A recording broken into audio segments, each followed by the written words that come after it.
नमस्ते। आप सुन रहे हैं श्रीमद् भगवत गीता और ये आत्मा जो आपसे बात कर रही है उसका नाम है भास्कर योगाचार्य। पिछले एपिसोड में हमने सुना ज्ञान विज्ञान योग। आज हम शुरू करेंगे 8वां अध्याय अक्षर ब्रह्म योग। यह अध्याय स्वयं और सर्वोच्च स्वयं की प्रकृति के साथ संबंधित है। मृत्यु पर आत्माओं का क्या होता है जो दुनिया और पूर्वजों को फिर से वापस जाने के लिए जाएंगे और जो ब्रह्म की दुनिया में जाएंगे और अमर हो जाएंगे। जो लोग तपस्या, पवित्रता, चिंतन, अभ्यास और भगवान की पूजा करते हैं वे अंत में ब्रह्म को प्राप्त करते हैं। अर्जुन ने पूछा, हे पुरुषोत्तम, यह ब्रह्म क्या है? आध्यात्म क्या है? कर्म क्या है? अधिभूत किसे कहते हैं और अधिवैत कौन कहलाते हैं? हे मधुसूदन, यहां अधियज्ञ कौन है और वह इस शरीर में किस प्रकार स्थित रहता है? और शरीर के अंत समय में आत्म संयमी मनुष्य द्वारा आपको किस प्रकार जाना जाता है? श्री भगवान ने कहा, जो अविनाशी है वही ब्रह्म दिव्य है और आत्मा में स्थिर भाव ही आध्यात्म कहलाता है तथा जीवों के वह भाव जो कि अच्छे या बुरे संकल्प उत्पन्न करते हैं उन भावों का मिट जाना ही कर्म कहलाता है।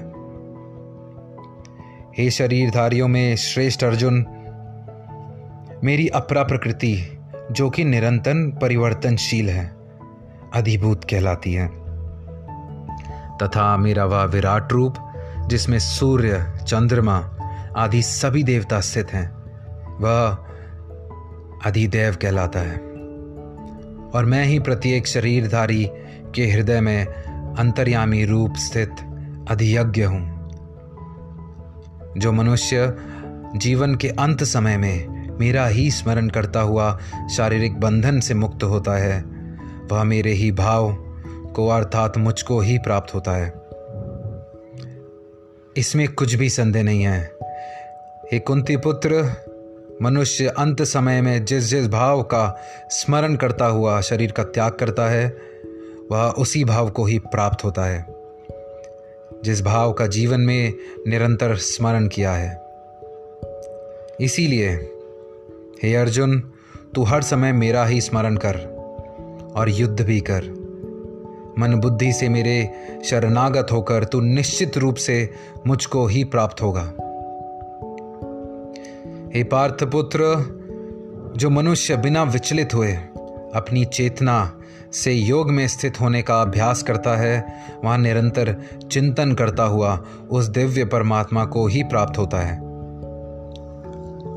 मनुष्य को उस परमात्मा के स्वरूप का स्मरण करना चाहिए जो कि सभी को जानने वाला है, पुरातन है, जगत का नियंता है, सूक्ष्म से भी अति सूक्ष्म है, सभी का पालन करता है, अकल्पनीय स्वरूप है, सूर्य के समान प्रकाशमान है और अंधकार से परे स्थित है।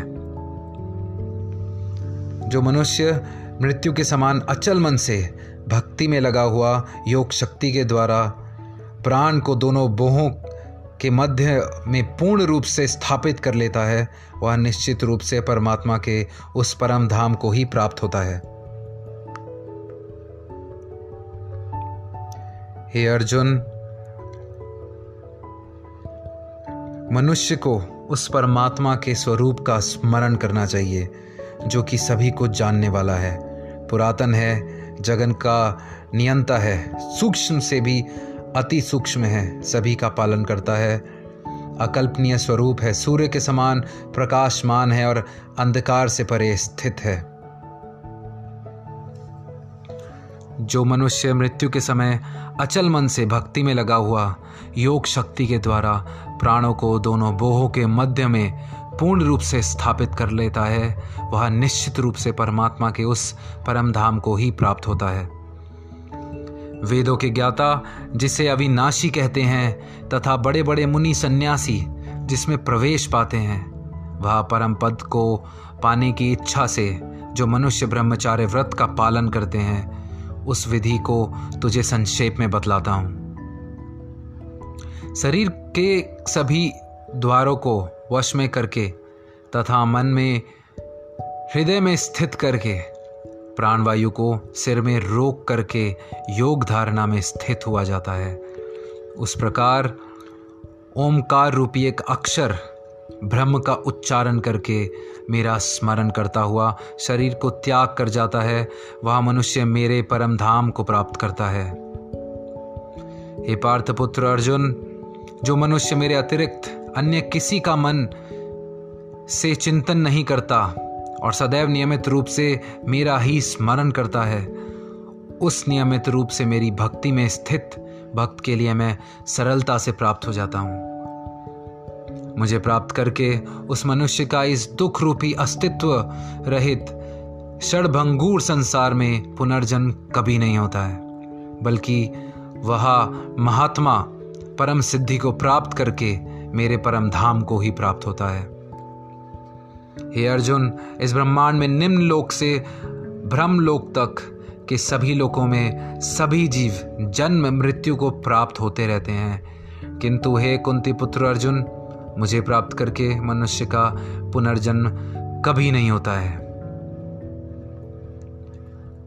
जो मनुष्य 1000 चतुर्योग का ब्रह्म का दिन और 1000 चतुर्योग के ब्रह्म की रात्रि को जानता है, वह मनुष्य स्वयं के तत्व का वास्तविकता से जानने वाला होता है।